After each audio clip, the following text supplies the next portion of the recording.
bursaries for students and research centers. And I must say that Islamic civilization was inclusive. We find in places like Muslim Spain, and before that in Baytul Hikmah, House of Wisdom in Baghdad,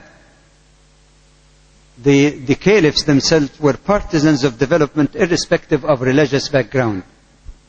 In both places, we find that scholars and scientists from Jewish, Christian, Muslim and other background were working hand in hand, leaving aside their beliefs. The Quran says, "Lakum dinukum waliya din," unto you your religion, unto me mine. The Quran respects the right of people to choose. The only one who holds people about the correctness of their belief or action is Allah subhanahu wa ta'ala. But so long as we're here on earth, we have to work together because it's a collective trusteeship of humanity.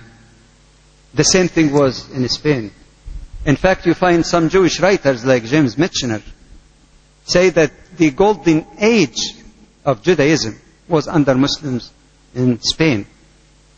So those who keep saying that the objection to the brutal treatment and massacres against the Palestinian people is a reflection of anti-Jewishness or anti-Semitism, they don't understand what they're talking about.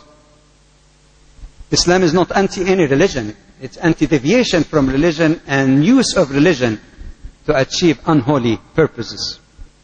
Musa alayhi salam as a prophet is mentioned in the Quran.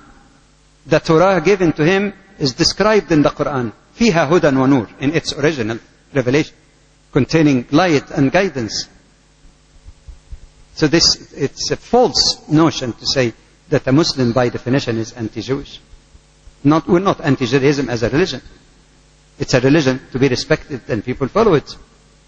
And to say anti-Semitism is equally laughable. Because many of the Arabs, including the Palestinians, are Semite. Maybe purer Semites than some Jews who came from Central Europe, who were not even Semite people and never lived even in Palestine. So I hope this issue also, even though it's a passing remark, the inclusiveness of Islam actually welcomed all people so long as they're peacefully coexisting with Muslims and participating in the development and improvement of life for all. Now, contrast that with Europe. Read about the so-called Dark Ages.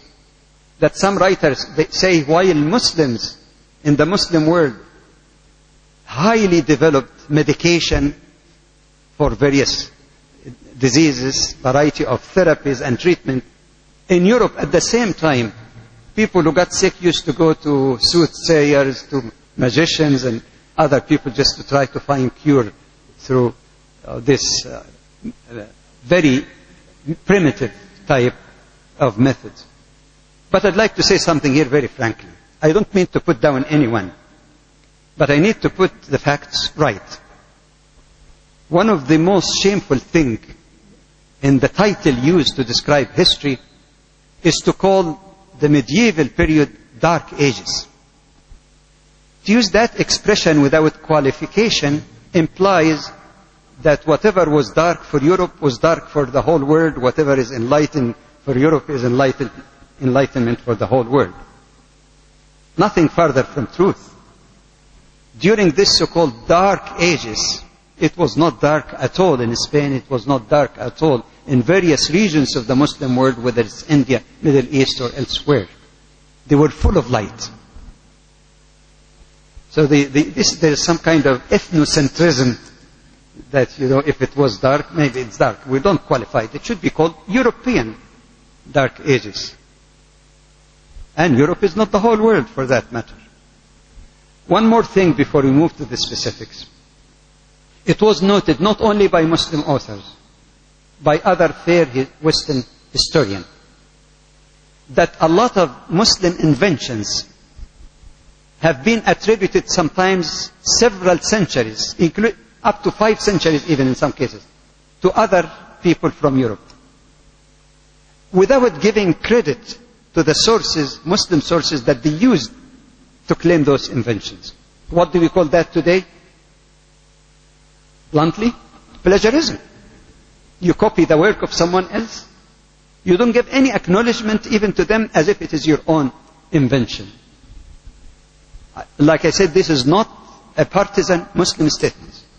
There are sources, Western sources, that had said that. And actually some of them in the West said that this was perhaps a result of rancor, of trying to put down Islam and Muslim because of whatever tension that might have existed or conflict. So they tried to put it out of sight. If they recognize it, they might put it in a very, low gear way that doesn't really give the full credit to Muslim civilization. There are exceptions to that. Even recently, there are some people who wrote in a very, very fair and comprehensive manner about the huge heritage that one of them say we owe to Islamic civilization. But whether it's acknowledged or not, let's give some example of this. And I'll go fast because, like I say, we have like a dozen areas to cover. So I'll go fast, and perhaps some of you in various fields of knowledge might find one area of interest or the other. I would strongly recommend to you the George Sarton multi-volume work on this. In the area of astronomy, Muslims were able to make catalogues of maps, invisible stars. They corrected the sun and moon tables.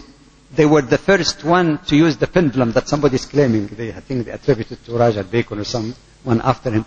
They used to use the pendulum and to use or build observatories in various parts of the Muslim world.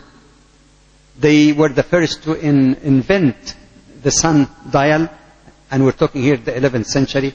I'm using here the normal Western calendar because mostly that topic also is presented for at least joint Muslim as well as people of other faith communities in the West, so it might make it easier for them to have an image of the time line.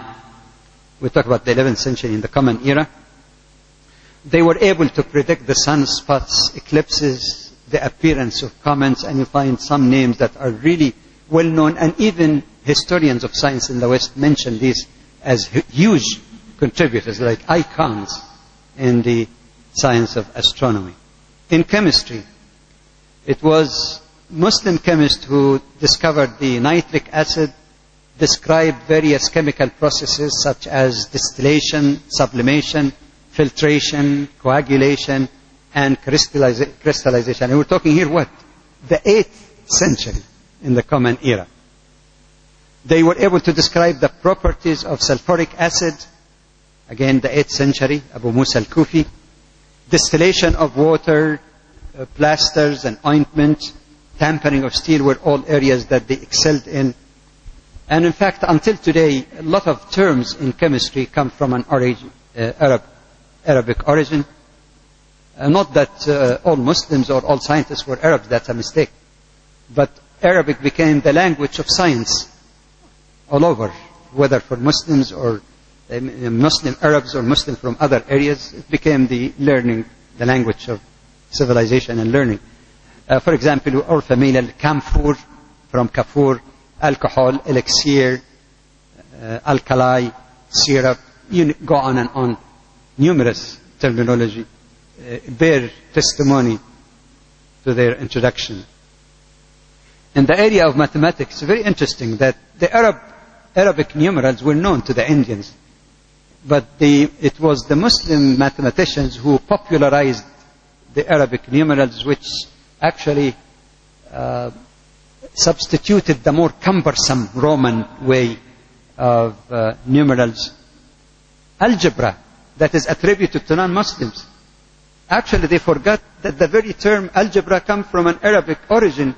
Al-Jabr actually means literally to put the broken pieces together. You know, when you talk about the equation, putting the broken pieces together. If somebody's arm gets broken, he does Jabr. It's not mathematics, putting the bones together. Again, that's exactly the meaning of it. Algorithm that people try to find some Greek origin for it, it's not. Algorithm al-Khawarizmi, is that stretching it far beyond? Algorithm al-Khawarizmi, that's the 19th century famous Muslim mathematician who established also algorithmic tables. They excelled in